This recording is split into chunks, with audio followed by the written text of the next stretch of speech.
what specifically it is, how long he's out, that kind of thing? Yeah, he strained his foot. Got some tests run on Monday. It's a foot strain, and they got him listed as day-to-day. Chance he plays Sunday? It's too early. We'll see how he comes along with the week.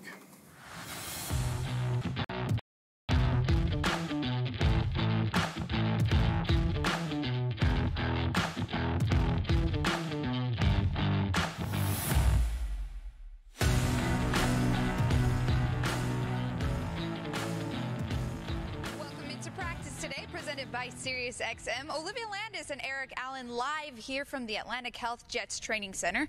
Well, we just heard from head coach Todd Bowles, and he talked to the media today about Sam Darnold suffering a foot strain this past game against the Miami Dolphins. We were actually out at practice today, EA, and Sam Darnold did not participate. However, Coach Todd Bowles talked about it's going to be day-to-day. It's some unfortunate news coming out of Florham Park. Yeah, we'll have to see what happens with Darnold. He started the team's first 9 games.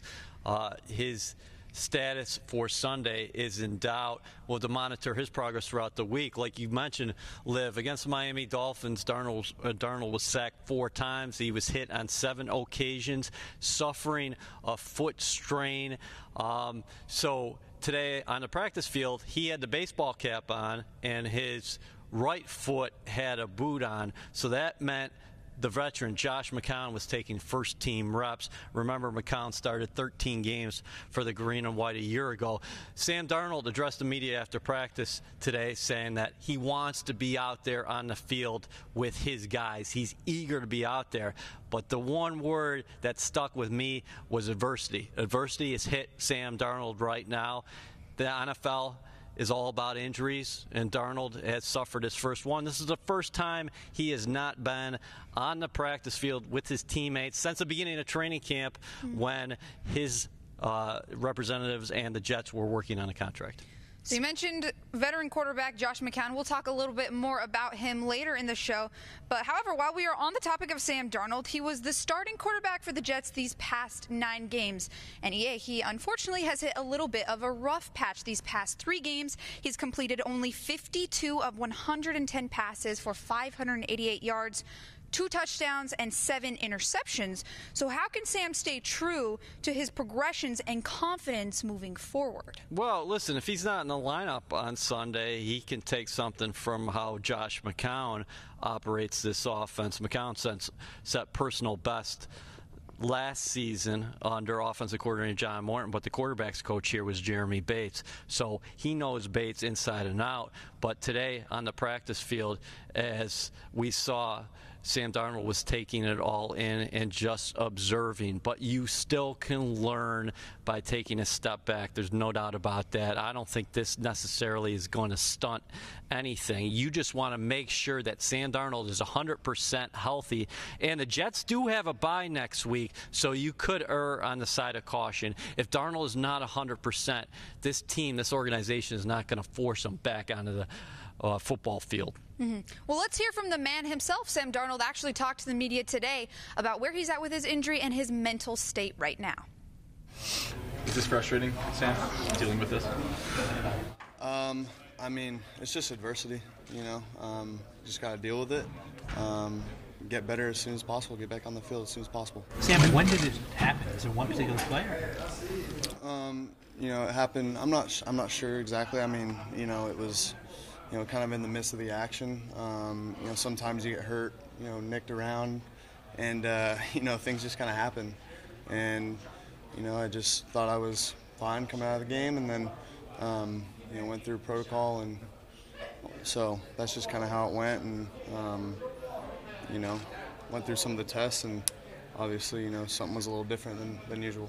If you're unable to play Sunday or more, is there a concern about, I mean, you've stunting the development a little bit, because obviously the playing has been the best experience. Yeah, I mean, obviously, you know, I want to be out there with the guys. I want to go out there and play, you know, so hopefully, you know, if I'm able to go out there and play Sunday, I will.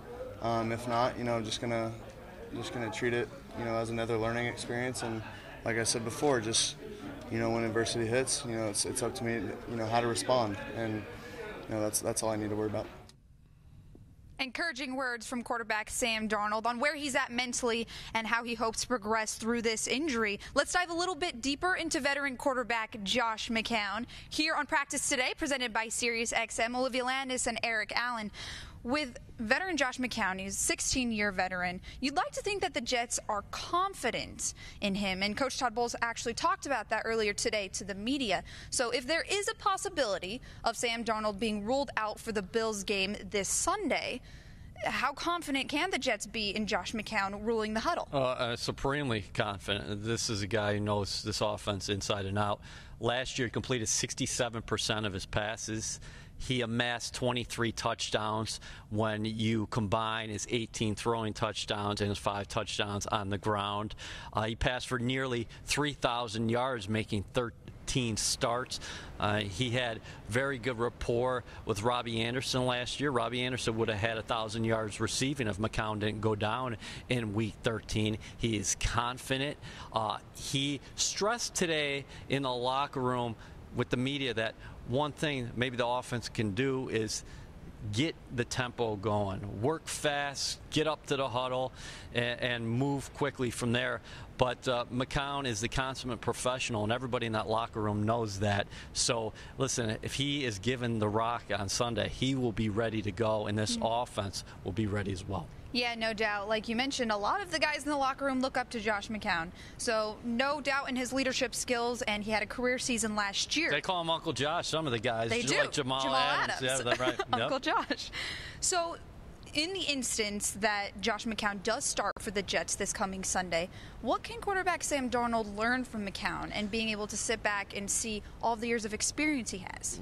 Well, like we were talking about before, tempo is one of those things, is that because McCown is a guy who works with great pace, he's going to make sure that those guys get the play in the huddle, and then they're hurried up to the line of scrimmage, and he'll be able to analyze the defense. The other thing McCown was able to do last year in 2017 was he spread the ball around to multiple receivers. We mentioned Robbie Anderson before, but Jermaine Kearse had a career year as well.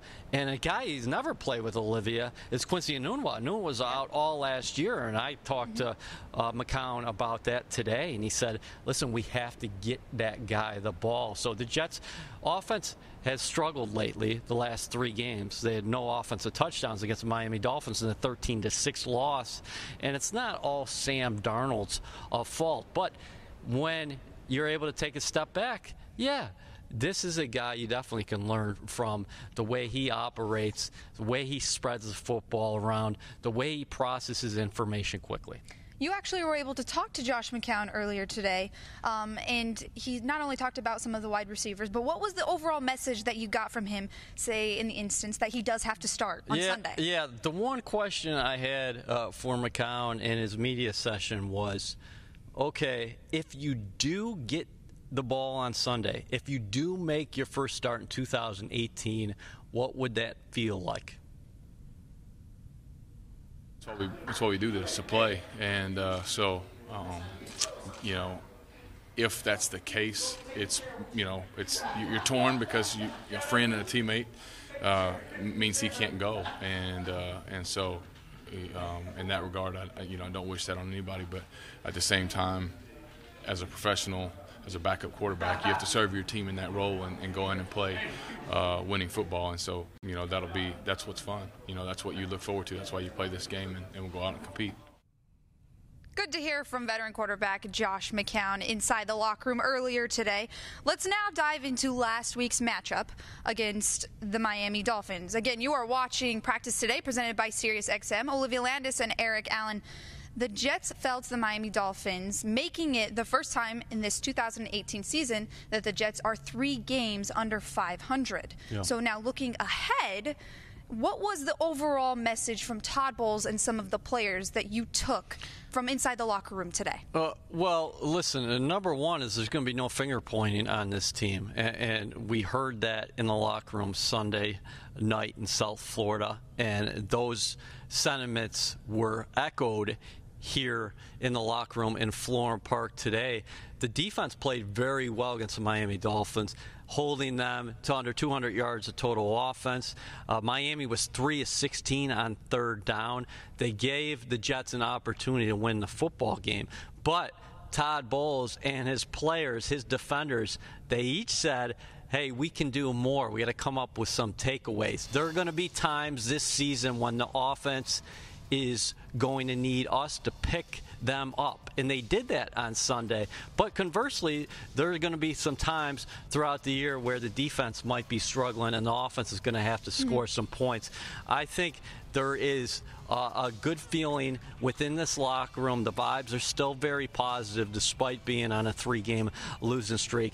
And the Jets, not only were they very good on third down, they got after the quarterback. Brock Osweiler was sacked 4 times in all. Jordan Jenkins abused a backup right tackle. He had 2 sacks. And now Jordan Jenkins, the Jets' outside linebacker, who typically plays over the tight end. That means the strong side linebacker.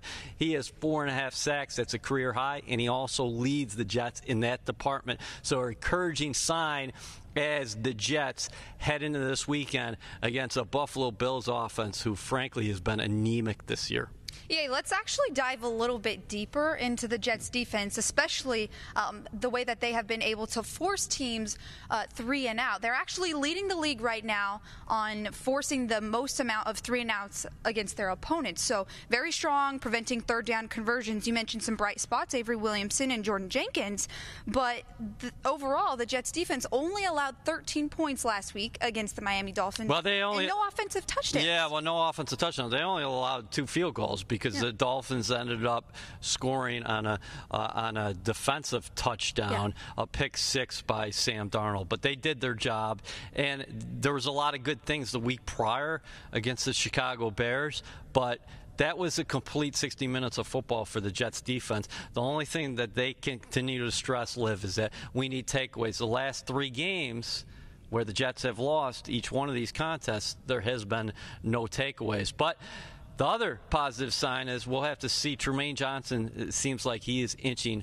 towards a return, so that defense continues to get healthier and healthier. Looking at the other side of the ball, the offense, head coach Todd Bowles had mentioned how he is very concerned about the offense. They've only scored 33 points these past 3 games. Yeah. How can Jeremy Bates light a fire under this offense? Well, I think when this offense works is you see that the Jets have balance. They're able to run the football, and then things go from there, and they dominate inside the trenches. We'll have to see what happens this week against the Buffalo Bills, because what the Bills do well what they do well overall is this is a very good defensive football team.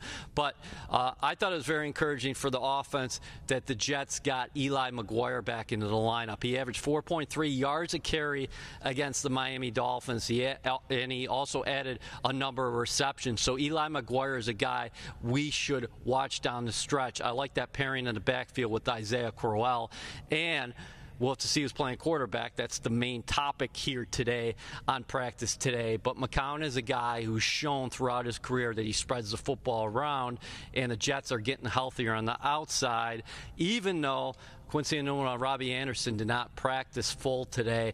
Those guys returned to the lineup last week. So mental reps will continue to be very important for both of them. You threw out a few names, but it's a new week and a new opponent. So who do you have taking off this week against the Buffalo Bills?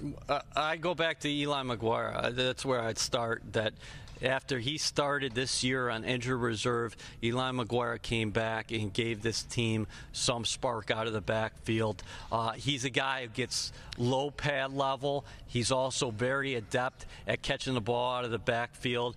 I think he's going to be an important component down the stretch for the Jets. And when this offense is moving, they are getting it going on the ground, then they can set up some play action passing as well. And the Jets are a very good screen team, so you might see that against the Buffalo Bills. And when you're effective with the screen passes, that's going to open up some things possibly for you down the field as well. Well, I'm looking forward to seeing how Eli McGuire performs this Sunday as well.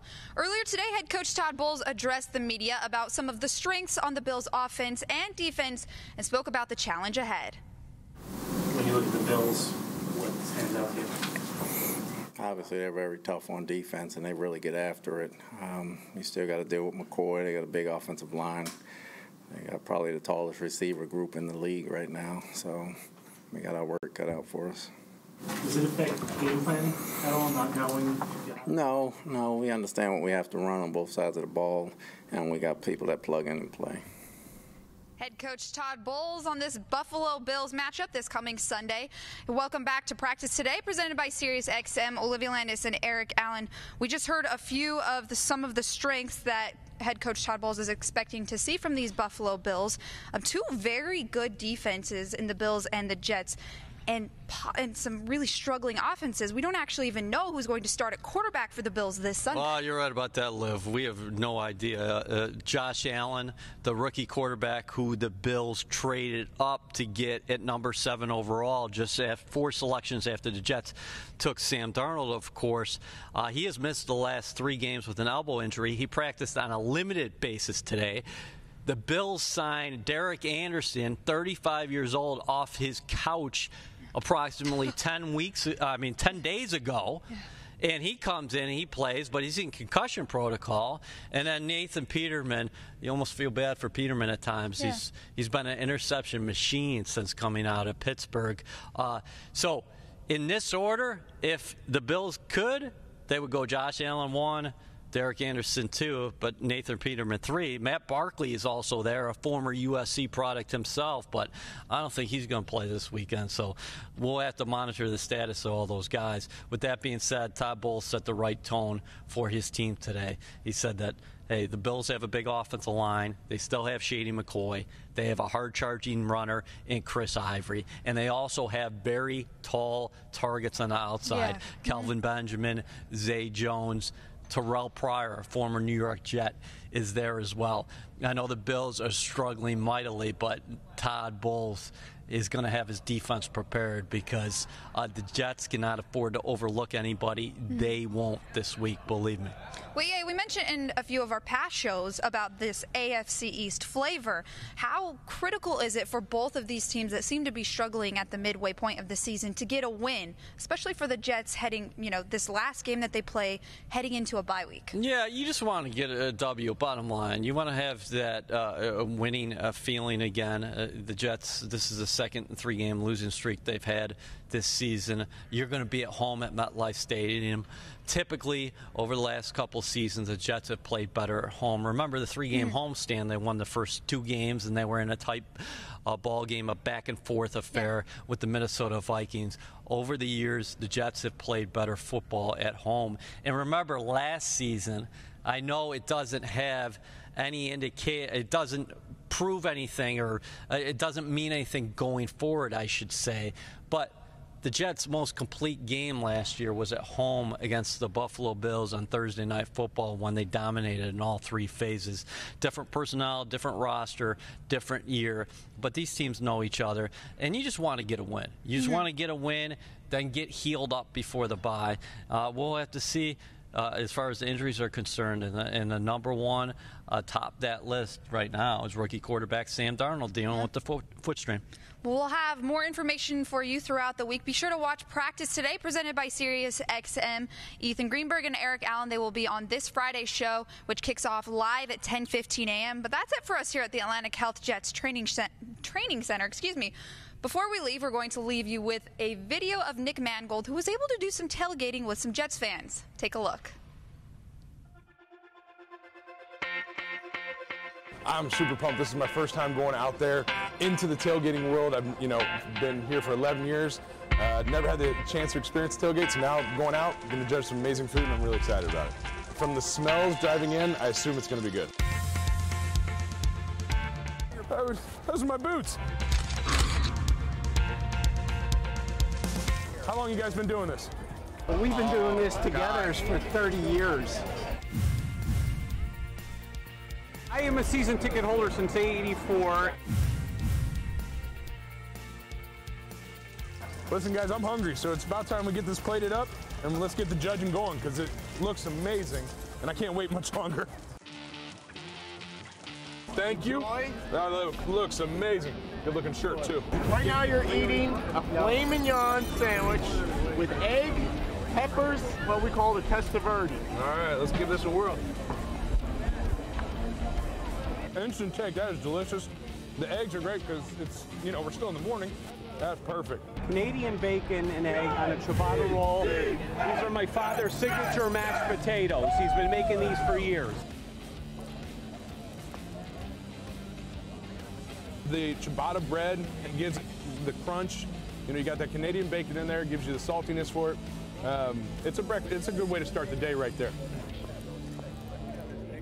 These are both fantastic dishes.